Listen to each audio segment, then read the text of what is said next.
Welcome back. In today's video I'll be showing you how to change if videos play automatically on Reddit on iPhone or Android. Let's get into the method.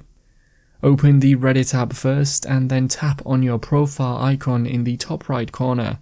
From the menu that appears, choose Settings, which should be at the bottom.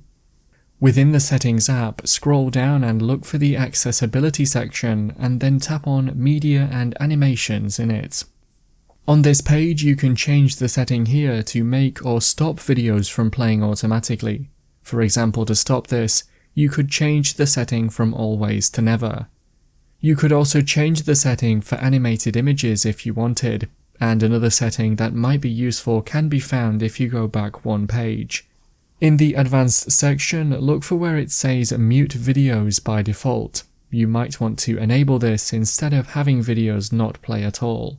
That's how to change if videos play automatically on Reddit on iPhone or Android. Click the card on screen now to watch a video of mine showing you 10 easy ways to speed up your iPhone or iPad.